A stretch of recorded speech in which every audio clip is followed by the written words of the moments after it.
Hi student, आज हम देखेंगे कॉम्प्लीमेंट्री एंगल यानी कि पूरक कोण क्या होते हैं।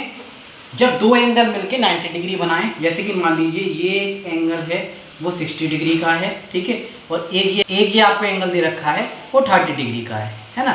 तो दोनों एंगल जो होंगे वो मिलके क्या बनाएंगे, 90 डिग्री बनाएंगे, यानी कि 60 डिग्री प्लस 30 डिग्री दोनों मिलके क्या बनाएंगे, 90 डिग्री। अब वो अलग अलग भी हो सकते हैं एंगल, या फिर एडजेसेंट भी हो सकते हैं, यानी एडजेसेंट एंगल भी हो सकते हैं और नॉन एडजेसेंट एंगल भी हो सकते हैं, कॉम्प्लीमेंट्री होते हैं। कॉम्प्लीमेंट्री एंगल का मतलब होता है एक दूसरे के पूरक कोण, यानी कि ये 60 है तो ये क्या होगा, 30 होगा, ये 50 है तो ये 40 होगा। जैसे कि मान लीजिए एक एंगल मैं आपको बताता हूँ, ये अगर मान लीजिए 60 डिग्री है, ये क्या है 60 डिग्री है, तो ये कितना होगा 30 डिग्री।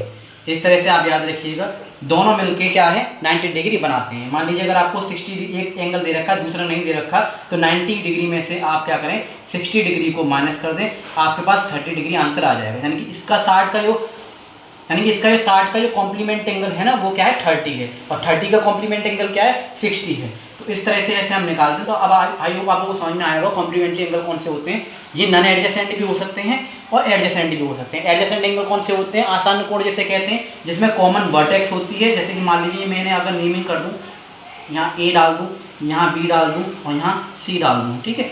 एडजेसेंट एंगल कौन से होते हैं, जिसमें क्या होता है कॉमन वर्टेक्स होती है, ओ इसमें कॉमन है, ठीक है, और नन कॉमन आर्म्स होती हैं दो, कहाँ कॉमन आर्म के अपोजिट में, और साथ के साथ इसमें कॉमन वर्टेक्स होता है। तो एडजेसेंट एंगल भी कॉम्प्लीमेंट्री एंगल हो सकते हैं और नॉन एडजेसेंट एंगल भी कॉम्प्लीमेंट्री हो सकते हैं।